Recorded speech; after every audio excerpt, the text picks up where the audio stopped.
January 20th, 2021 was an important day, for a lot of reasons. For one thing, the US decided to dethrone a would-be dictator, Donald Trump. It was the inauguration ceremony for Joe Biden. We have a new president. I honestly can't express how happy I am to know that we aren't going to have 4 years of quote-unquote patriotic education under an extremist president like Donald Trump. But the ceremony stuck out to me for another reason. I haven't watched an inauguration ceremony, ever, maybe. I got involved in politics for the very first time in my life during the 2014 primaries. After that, Trump got elected, and I wasn't that interested in watching. So sitting here watching it for the first time with Kylie, it was kind of a strange experience. I knew they put their hand on the Bible and take an oath and all that, but I didn't realize just how religious it really is. That kind of bothers me as an atheist. It seems to me like it should be a secular event, right? This is supposed to be a secular government. Why do we have religion all up in there? Nick Fish, the president of American Atheists, tweeted this out on Inauguration Day. Quote, "It was refreshing to hear POTUS talk about the importance of facts and reason in our nation's policy discussions, and the calls for unity, while needed, unfortunately still presumed religiosity and excluded the third of Americans who are non-religious. No voice for non-religious Americans or explicit mention of the millions of us who don't find solace in prayer or have spent our lives being attacked and marginalized because of our lack of religion. Religion has been weaponized in this country, and we need to acknowledge that." End quote. An interesting take.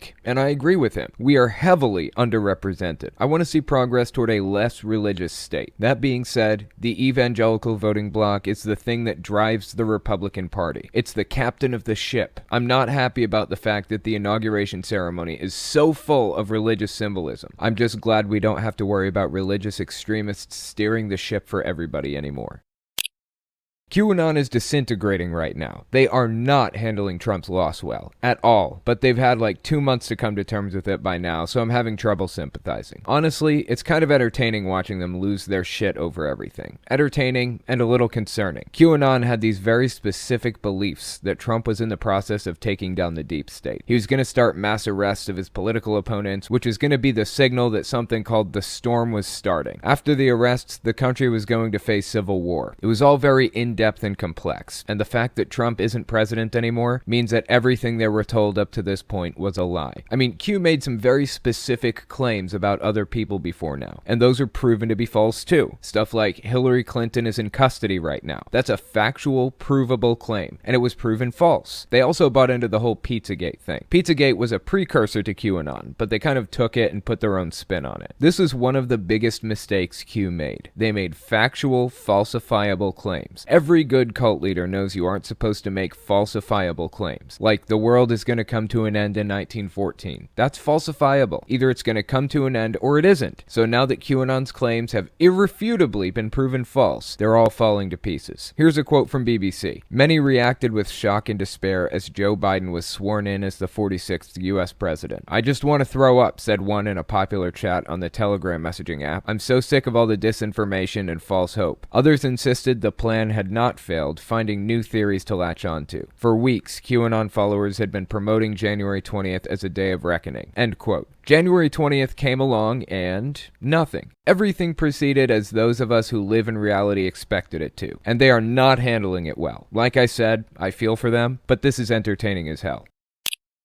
What is it with extremist right-wing preachers claiming Trump is just like Abraham Lincoln? Does anybody actually believe that? Oh yeah, like 75 million people do. Right, forgot about that. Well, Robert Jeffress went on Lou Dobbs recently to reaffirm it. This was an interesting interview to me because Jeffress has taken some controversial positions lately. Not controversial relative to reality, controversial relative to Trumpists. Remember, he's been a Trumpist for the past 4 years, so it's actually a surprise to me to hear him say we all need to get in line behind Biden and root him on. Hope for his success, because his success is our success. Or to hear him denounce the Capitol riots and the rioters, claim they aren't true Christians. Nice try, old buddy. They said they were Christians, that means they're Christians. Christianity is a self-assigned label, whether you like that or not. But I guess those two examples of him being even slightly rational didn't sit right with his followers. So he went on Dobbs to clarify his position. He and Dobbs got into a discussion about Trump's legacy, and Dobbs said this, quote, Trump's legacy will endure. Also enduring are the corrupt forces within our government who worked against him for more than 4 years. As I said, trying to destroy the man. Not just the president, but the man. It's the most vile, venomous assault ever conducted against a president in our country's history, short of the assassination of Abraham Lincoln. This is a nation that can't heal, that can't come together until we understand the truth and the reality of what we've witnessed over the course of the past 4 years of this man's presidency. End quote. Okay, interesting. I've got a couple counterpoints to that. First, why Lincoln? Weren't there other assassinations after Lincoln? Did those just not matter? Why is everybody constantly trying to compare Trump to Lincoln? This blows my fucking mind. Second, the guy was the most vile, venomous person alive. He would attack people publicly for no fucking reason. Look at what he did to Ted Cruz. He insulted the guy's wife. He insulted people's looks and personalities all the time. He tried to get people investigated by the police and arrested, like Joe Scarborough. The poor dude had an assistant back in the 90s or 2000s, and the assistant was struggling with depression, and it finally came to a head. They lost the assistant, permanently, if you know what I mean. It was a hard time for people in that office. It was extremely sad. Trump got that little tidbit of information, and instead of having compassion for him, he tried to get Joe Scarborough investigated as the murderer. Are you fucking serious? Trump is a monster. I guess everybody has a redeeming quality. The dictator from Germany in the 40s liked dogs. I'm sure there's some redeeming quality about Trump, but it isn't enough. He is a sack of garbage from beginning to end, period. And my third counterpoint to Jeffress's sycophancy is that I don't think Trump's legacy will endure. There's absolutely no chance of it. The Republican Party is already trying to wash their hands of him. He's a monster, and everybody knows he is. There's nobody left to suck up to him. They have no reason to anymore. Why would anybody show respect for somebody who did so much damage, not only to the country, but to his own political party? Somebody who doesn't show respect to anybody else. Trump is owed no respect. Trump will probably inspire hatred and disgust to the end of his days. Everybody knows Nixon was a scumbag. What Trump did was way worse than Nixon. People aren't going to forget that, ever. If the Republican Party still respected him, there might be a conversation to be had here. But they don't, so there's not.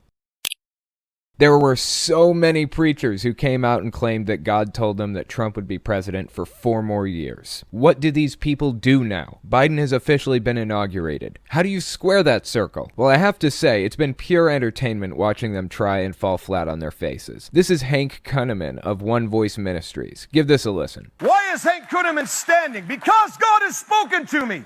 And you want to call me false, and yet I have stood and I stand with God. I will stand with this loyalty, whether you think I'm false or not. If that's what you think, then you can take your opinion and you can shove it. That's hilarious. You can take your opinion and you can shove it. I love it. Did he think this through at all? This is the equivalent of doomsday preachers making end times predictions. And then there's our best bud, Kat Kerr. She made a little prediction of her own. If you don't know who Kat Kerr is, let me give you a little background. She claims she speaks to God, face to face, every day. She's a prophetess. He uses her as a conduit to communicate with mankind today. She's made all kinds of really fucking bizarre claims, not least of which is that Trump will be president for 4 more years. So saith God. Well, guess what? He's not. Biden is president now, and he's come in and basically undone everything Trump did over the past 4 years. What one president can do by executive action, another can undo by executive action. So what did Kat Kerr have to say for herself, faced with her own delusion? Give this a listen. There's so much activity going on. Things are already starting to crumble under the feet of those who think they have won. Wow. You need to remember, that's why God will tell me specific things. I know what he's saying because I see it. You see it happening. Yeah, something is happening major. And I want to encourage everybody right from the start. That doesn't mean that Biden won't have his fake inauguration tomorrow, but you have to understand it's not what's real. Biden can have his fake inauguration tomorrow, but that's not what's real. Interesting. Okay, why don't you tell us what's real then, Mrs. Everybody is constantly dancing in heaven? Mrs. God told me Trump would win in a landslide? If the entire world is crazy, except for you, maybe you should ask yourself if you're the crazy one.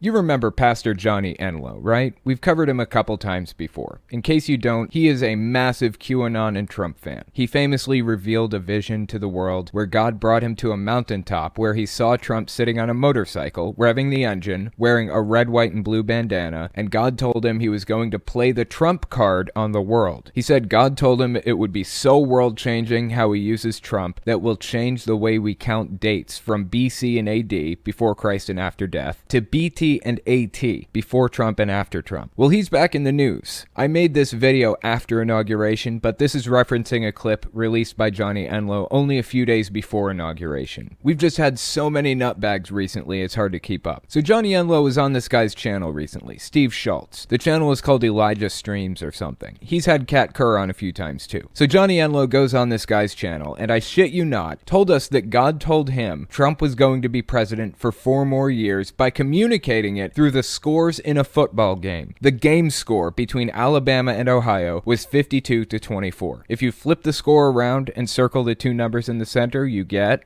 45. That's the number of presidents we've had. It must mean something, right? These people are beyond delusional. We have always had delusional nutbags in our midst. That's not really surprising. But Trump enabled and encouraged the spread. This is seriously concerning. If you're looking at this kind of thing and you aren't worried about where we are as a country, then I worry about you. But I'll be damned if it isn't entertaining.